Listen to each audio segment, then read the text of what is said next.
कलंदर्स का सिकंदर, क्या कहने सिकंदर रजा, क्या खेला आपने। टेस्ट क्रिकेट खेल रहे हैं नोटिंगम में, बैटिंग करते हैं, अच्छी इनिंग्स खेलते हैं उसमें, बॉलिंग में इतने सारे ओवर्स करते हैं और फिर इतना सारा सफर करके टॉस से 10 मिनट पहले आप उधर पहुंच जाते हैं और सबको हैरान कर देते हैं। लेकिन ज्यादा हैरान आप उधर पहुंच के नहीं करते, अपनी परफॉर्मेंस के साथ करते हैं। आते ही जिस तरह लाहौर कलंदर्स 200 चेज कर रहा था, आपने कभी सुना है फाइनल्स में इस तरह होता, इतना रन नहीं चेज होते। लेकिन यहाँ पर जो दिखाई कमिटमेंट सिकंदर ने और जिस करज के साथ वो खेला है ना, क्या कहना है। इससे पहले हमने T20 क्रिकेट में इस तरह नहीं होते हुए देखा फ्रेंचाइज में। आते ही उसने जो है ना वो लाठी चार्ज शुरू कर दिया। और मोहम्मद आमिर को जो आज बहुत सारी बातें हो रही है उस पर मैं एंड में बात करूंगा, आप जाइएगा कहीं नहीं और एंड तक जरूर देखिएगा, क्योंकि अगर if you are Aamir hater तो ये आपके लिए बहुत जरूरी है। देखो यार, बात इतनी सी है कि जैसे वो गेम फंस गया था ना, अब पेरेरा ने तो बहुत शानदार इनिंग खेली, वो तो एक है ही, उसको एक वो टाइटल मिला हुआ है कि जयसूर्य के बाद इस तरह का एक इम्पैक्ट प्लेयर आया है श्रीलंका में। और उसने आते ही टेस्ट क्रिकेट में भी साउथ अफ्रीका में दिखा दिया था। बट यहाँ पर जैसे सिकंदर ने आते उसके पास तो टाइम ही नहीं था सेट होने को, चौका छक्का लगा के जो है वो सारा गेम को क्लोज कर दिया।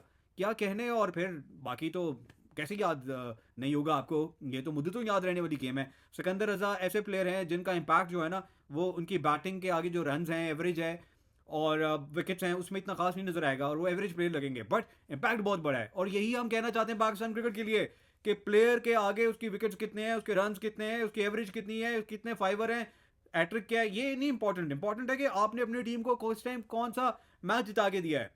और यही जो है हमने देखा सिकंदर रजा ने किया लाहौर कलंदर्स के लिए। बहुत सारी मुबारकबाद जितने भी लोग लाहौर कलंदर्स के साथ जुड़े हुए हैं, खासतौर पे हम उनकी मैनेजमेंट जो है वो जमीन राना को, क्योंकि उन्होंने जैसे स्टिक किया नईम के साथ, क्या कहने। Atif Rana, I know him, बहुत ही ज़बरदस्त इंसान है वो। ओवरऑल एक पर्सनालिटी है उसमें, जो सॉफ्टनेस भी है, प्यार है, वो बहुत उनको मुमताज़ करती है बाकी जो फ्रेंचाइज होल्डर्स हैं उनसे। तो बहुत मुबारक हो, यू डिज़र्व इट कि आपको कामयाबी मिले। क्योंकि राशिद के बगैर बहुत मुश्किल लग रहा था। राशिद है ऐसे इम्पैक्ट प्लेयर और हम में से बहुत सारे लोग कह रहे थे कि बहुत मुश्किल होगा। सिकंदर ने वो कमी पूरी की और मैनेजमेंट ने जो टॉप ऑर्डर खिलाया, अब आप देखो कि नईम क्या लड़का खेला है वो। और उसने ये बताया कि पाकिस्तान में टैलेंट कितना है, बट उसके साथ ये मत करना कि आप उसको डाल दो कहीं ज़बरदस्ती। उसको फर्स्ट क्लास का सीज़न दो, उसको डोमेस्टिक खिलाओ, T20 भी हो उसमें, 4 डे मैच भी हो, लड़के को बनाओ कुछ, फिर ऊपर लेके आओ और देखो वो आपको सर्व कर सकता है। पहले आएगा और अगर नहीं चला तो मुश्किल हो जाएगा उसके लिए। फ़खर जमान, क्या उसके बारे में क्या कहना, हम सब जानते हैं फ़खर जमान क्या चीज़ है। फ़खर जमान बहुत शानदार क्रिकेटर हैं और उन्होंने अपने ऊपर जो इतने सारा प्रेशर था और बहुत सारे लोग कहते थे जी ये T20 के तो ओपनर ही नहीं है, वो दिखा दिया कि वो क्या चीज़ है। शानदार क्रिकेटर, बहुत मुबारक हो फ़खर आपको। आपने बताया है, आपके फ़ैन इतने सारे मेरे पेज पे भी आते हैं, ताहा बहुत फैंस हैं आपके। फ़खर का कोई एक फ़ैन है और सब है। मैं खुद बड़ा पसंद करता हूँ फ़खर जमान को और मुझे लगता है कि चाहे वो इनकन्सिस्टेंट हो मगर उसको चांस दें। और साथ ही फ़खर के एक और लड़का जिसके लिए हम काफ़ी अर्से से बात करते हैं, वो अब्दुल्ला शफीक है। अच्छा, वो स्कोर आपको करके देता है जो है जिस तरह से, इंटरनेशनल में वो नज़र नहीं आता। ये लाहौर कलंदर्स के लिए कैसे खेलता है और इंटरनेशनल कैसे खेलता है, तो इसमें एक बात का अंदाज़ा होता है कि इसमें एक प्रेशर होता है। और वो काम है अब मैनेजमेंट का, जब भी उसको वो इंटरनेशनल क्रिकेट में मौका दे T20s में, तो उसको कहे भैया वही खेलना है, वो उसी माइंडसेट के साथ, ठीक है, परवाह नहीं है, बट खेलो उस तरह से। तो अगर ऐसे हो जाए तो you know he can play every shot in the book.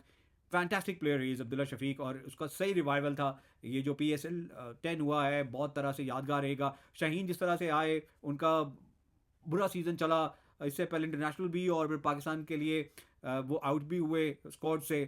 फिर वो आते हैं लाहौर कलंदर्स के लिए और उनकी बॉलिंग खास नहीं थी शुरू में, लेकिन उन्होंने बाद में जिस तरह से लीड फ्रॉम द फ्रंट किया, तो उससे ये हमें पता चलता है कि he can do it. So he just needs focus there and we hope कि उसका फोकस रह सके और वो इन चक्करों में ना पड़े कि उसने बैटिंग करनी है, क्योंकि he is a very good bowler. He can be a very good bowler for the longer run. Injury के बाद वो सेम नहीं रहे हुए, बट वो कंसिस्टेंसी उसको लेके आनी है। और उनकी जो पेयरिंग है हारिस रऊफ के साथ, Haris Rauf being the premier fast bowler as far as pace is concern, उनको समझना यही है कि भाई हर जगह पेस नहीं लगानी है, क्योंकि यहाँ पे आपको वेरी करना है और यही करके आप कामयाबी हासिल कर सकते हैं। और यहाँ पर जमान खान से एक्सपेक्टेशंस थी, लेकिन आया कौन, वो कहते हैं ना कि पर्चे में सवाल कोई और आ गया और वो सवाल था सलमान मिर्ज़ा का। क्या बॉलर आया है, उसने इम्प्रेस किया सबको और जैसे उसने खेला है, कमिटमेंट दी है, बहुत अच्छा लगा। He is the find of the tournament as far as pacers are concern, alongside Ali Raza जो बहुत यंग है अभी और वो आने वाले टाइम में पाकिस्तान को अच्छा सर्व कर सकते हैं। प्रोवाइडेडली कि उनको बैक किया जाए और वो भी वंस अगेन डोमेस्टिक जाए, सारे डोमेस्टिक जाओ, कोई जान ना छोड़ा है डोमेस्टिक से, उसी से आपका एक प्रोडक्ट बाहर निकल के आता है, निखर के आता है। और वो हमने देखा है कि जैसे बांग्लादेश से भी एक्सपीरियंस प्लेयर्स आए, खासतौर पे शाकिब वॉज देयर, और फिर श्रीलंका से हमने परेरा की बात की है, द इम्पैक्ट ही हैज़। तो ये सब लोग फर्स्ट क्लास क्रिकेट खेलते हैं तब वो प्रोडक्ट बनते हैं। रिशाद की खास तौर पे बात करूंगा, वेरी गुड टैलेंट और लवली कैरेक्टर। एक दो कंट्रोवर्सीज का शिकार हुए, लेकिन उसको हम जाने देते बिकॉज हम जीत गए हैं, and we want him to do very well in the future for Pakistan cricket as well. PSL में आए हैं, हमेशा वेलकम। बहुत मुबारक लाहौर कलंदर्स के तमाम फैंस को, तमाम सपोर्टर्स को, सब टीम को। बहुत ही शानदार क्रिकेट खेली। कोयटा ग्लेडिएटर्स के फैन बहुत मायूस हुए, और उस मायूसी के पीछे जो है एक रीज़न है कि इतने पास आ गए, हाथ को आया मुंह ना लगाया। सरफराज की टीम और सरफराज सैफ़ी से सारे ही प्यार करते हैं। सैफ़ी एक ऐसी क्रिकेटर हैं, बड़े भले मानस किस्म के, and we wanted him to succeed. But यहाँ पर हुआ क्या कि साउथ शकील का ओपन करना जो है उनकी टीम के लिए अच्छा नहीं था। साउथ शकील को अपने से सवाल पूछना चाहिए, क्या आप इन द लॉन्गर रन अपनी टीम के लिए तो आप ओपन कर रहे हैं, पाकिस्तान के लिए अगर कभी वो स्पेस खुलती है तो आप ओपनर आ सकते हैं। इतने सारे ये सारे ओपनर्स हैं, ठीक है, उसमें आप कहाँ आएंगे? तो वहाँ पर why not you would play at 4 or 5 something like that. और यहाँ पर जो है आप मौका देते ख्वाजा नाफे को, एक ऐसा अच्छा प्लेयर आपको मिला है लड़का, उसने हमेशा इंप्रेस किया है और आपने नहीं खिलाया, और वो ही आपको नुकसान उठाना पड़ा at the end of the day. Faheem Ashraf is one such player जिसके लिए बहुत सारी बात की जाती है और उसको बहुत ज़्यादा कुछ कहा जाता है, जो किसी हद तक कुछ सेंस बनती भी रही है क्योंकि उसकी परफॉर्मेंसेज वैसी नहीं रही हैं, but he has improved as a player, और वो नज़र भी आ रहा है हर तरह से। वंस अगेन नंबर्स पे मत जाओ, बट उसके इम्पैक्टफुल परफॉर्मेंसेज ज़रूर रहे हैं। तो ऐसे में उसको खाली जो है हम ट्रैश करते रहें कि नहीं जी ये पर्ची है, भाई पर्ची तो परफॉर्मेंस दे रही है। कैसे पर्ची है? In an ideal world yes he should not be going or anybody else in that regard कि आप जाके पॉलिटिशियन से मिल रहे हैं। बट हो गया, अब जाने दो यार, छोड़ दिया वो, करो एक बात को, बस हो गई बात। अब किस्सा पारी ना है, उसने किसी के एमएनए टिकट तो नहीं लेके लड़ लिया इलेक्शन, वो किया होता तो फिर भी आप कह भी सकते हैं। ये लोग हैं, ये पब्लिक फिगर्स हैं, obviously they keep meeting each other. और मैं फिर कह रहा हूँ आइडियली ऐसे नहीं होना चाहिए था उसके मामले में, लेकिन चलो अब जाने दो यार बात को। उसकी परफॉर्मेंसेज अच्छे हैं, ही इज़ गुड, कंसिस्टेंटली मौका दो, 2-3 सीरीज नहीं करता, अस्सलाम वालेकुम कर लो। बट अभी अगर आप आमिर जमाल को देखो, बाकी लोगों को देखो, तो उसमें ये सबसे अच्छा नजर आएगा आपको overall. He is got impact and he is good. I think we should back him. बाकी कोयटा ग्लेडिएटर्स की तरफ से आमिर की अगर हम बात करें तो उनको बहुत सारे लोगों ने बातें की हैं। अच्छा, मैंने भी लिखा उसके बारे में, किसी ने कहा कि जी आप तो जो है वो उसके बारे में कह रहे हैं हिस्ट्री आपने सही नहीं पढ़ी। तो मैं उनको बता रहा था कि भाई आपने हिस्ट्री 2009 की पढ़ी होगी, मैं तो कवर कर रहा था, मैं लाइव एटीवी पे उन दिनों शोज़ कर रहा था जब ये सब हुआ वर्ल्ड कप। और उसमें मैं हैरान होता हूँ कि हमारे लोग जो हैं वो आके बात कर देते हैं। भाई मोहम्मद आमिर जो हैं, उसने दिलशन की जिस तरह विकेट ली थी वो बड़े अहम विकेट थी। सिमिलरली आपने ये नहीं, 2 आईसीसी टूर्नामेंट जीते हुए हैं, T20 वर्ल्ड कप 2009 में, और आपका जो हुआ था चैंपियंस ट्रॉफी 2017 में। और आमिर ने उसमें भी इतनी ज़बरदस्त परफॉर्मेंस दी थी। टॉप 3 इंडियन बैटिंग को आउट करना, विराट कोहली जैसा प्लेयर उस टाइम जिस तरह फॉर्म में था, कोई पता नहीं था रन वो बन ही जाते। तो यहाँ पर इतना ज़्यादा उसका क्रेडिट जाता है इतने बड़े मैच में परफॉर्मेंस देना। ऑब्वियसली उससे नहीं हुआ, हो जाता है, किससे नहीं हुआ, बड़े बड़े player they have gone for runs. Dale Steyn जैसा player is gone for runs. क्या आप उसको आज मैच विनर नहीं कहेंगे? ये मैं उनके लिए बात करूं जो प्रूवन मैच विनर्स हैं। अभी जो हमारे लड़के बाकी हैं जो खेल रहे हैं, उन्होंने 3 T20 वर्ल्ड कप जीते। जीते, मैं इसलिए कह रहा था कि आप जरा सोचें, उन्होंने जीते नहीं अभी वर्ल्ड कप, आगे पीछे हुए T20 वर्ल्ड कप नहीं। क्रिकेट वर्ल्ड कप 50 ओवर वाला हुआ नहीं। तो अभी उन्होंने जीतना है। तो हमने 2 टूर्नामेंट जीते हैं, दोनों में आमिर का रोल था। तो बस आहिस्ता यार, थोड़ा होले, थोड़ा सा उसको टाइम दे दो। ही इज़ डन वेल, ठीक है, उसे गलती हुई है वंस अगेन, जाने दो, उसको सजा मिल गई अपनी। Don't talk about it. मैं नहीं कहता कि आप उसको अगर अगर अप्रिशिएट नहीं कर सकते तो कम से कम उसको गाली तो मत दो यार। यही बात मैं सलमान बट के लिए भी करता हूँ कि वो कमेंट्री करने यार सारे शुरू हो गए। भाई इस तरह से तो पूरी टीम आपकी उस पर क्या कुछ बातें नहीं हुई थी, रहने दो, फिर बात कहाँ की कहाँ चली जाएगी।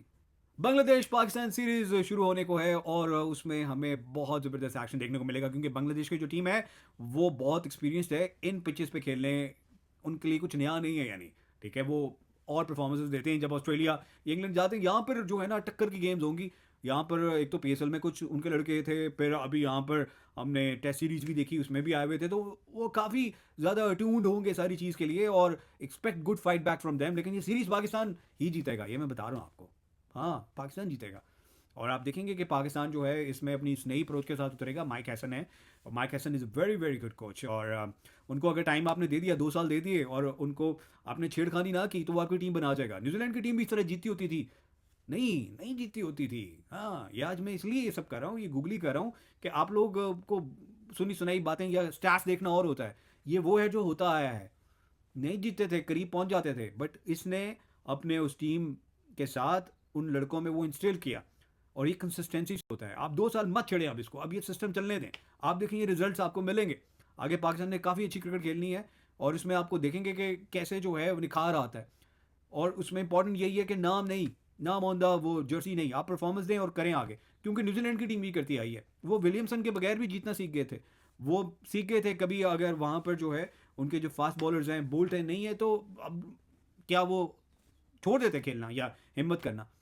एक से बढ़ के एक बी टीम सी टीम तक उनकी बन गई। पाकिस्तान में कम टैलेंट है न्यूजीलैंड से, ज़्यादा होगा अगर कम नहीं होगा तो मैं आपको बता दूं कि यहाँ पर माइक हैसन और सलमान अली आगे is the perfect combination. Salman की अपनी परफॉर्मेंसेज ऑब्वियसली पीएसएल में उस तरह की नहीं थी, एक तो उसकी इंजरी थी और दूसरा उसकी परफॉर्मेंसेज डिप की है। आई होप कि he can really lift up his game, but 2-3 चीज़ें तो समझ आ गई लोगों को कि इज गॉट द शॉट्स और उसके पास T20 का गेम है। Importantly is got the leadership and that's what we want, कि हम लोग एक फ्रेश अप्रोच के साथ चलें। आई होप कि we can see Salman Ali Agha leading Pakistan to a new era of cricket, जहाँ पर हम देखेंगे अपने लॉरल्स के लिए नहीं कि यार मेरी 50 हो गई और मेरे इतने विकेट हो गए, ये नहीं सारा। हम देखेंगे पाकिस्तान टीम जो है वो जीतने के लिए उतर रही है और पॉजिटिव क्रिकेट खेलने के लिए उतर रही है। और बड़ी अच्छी बात की है माइक हसन ने भी कि बाबर आजम जो हैं उनकी गेम इंप्रूव हो रही है as far is strike rate is concern, और वो बड़ी शॉट्स की अटेम्प्ट कर रहे हैं and is part of the plans.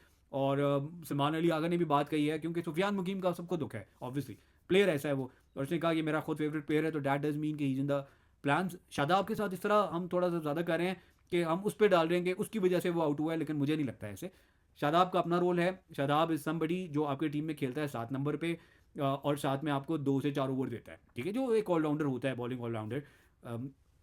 Sufiyan तो 10-11 पे खेलता है, इस नंबर पे अबरार खेलेगा ना, तो वो अबरार की जगह उसने आपने उसको खिलाना है सुफियान को। तो आपने ये चूज़ करना है कि आपका अटैकिंग स्पिनर कौन है, अब कितने स्पिनर आप खिलाएंगे। सुफियान जो है उसके पास बहुत टाइम है, वो आगे खेलेगा। दुख हुआ है हमें भी कि ना पीएसएल में उनको सही मौके मिले हैं, उसमें मिरान मुमताज़ भी है, उसमें फैसल अकरम है, कई यंगस्टर्स हैं उनको मौके नहीं मिले हैं, but once again as is on their side, so hope for the best. And Mike Hesson is somebody जो यकीनन इनको अपॉर्चुनिटीज़ देंगे। बहुत सारी ज़बरदस्त क्रिकेट आगे है और हम उम्मीद करते हैं कि इस सारे एक्शन में हम साथ में होंगे। मेरा यूट्यूब चैनल अगर अभी तक आपने नहीं सब्सक्राइब किया तो मेक श्योर कि आप सब्सक्राइब करें, उसका बेल आइकन का बटन दबाएं, दोस्तों को भी बताएं और कमेंट करके बताएं आपके ख्याल में ये सीरीज़ पाकिस्तान 3-0 जीतेगा या 2-1 जीतेगा। आपका क्या ख्याल है, ज़रूर बताइएगा। या आपको लगता है कि ये बांग्लादेश लेके जा रहा है? मुझे तो नहीं लगता ये।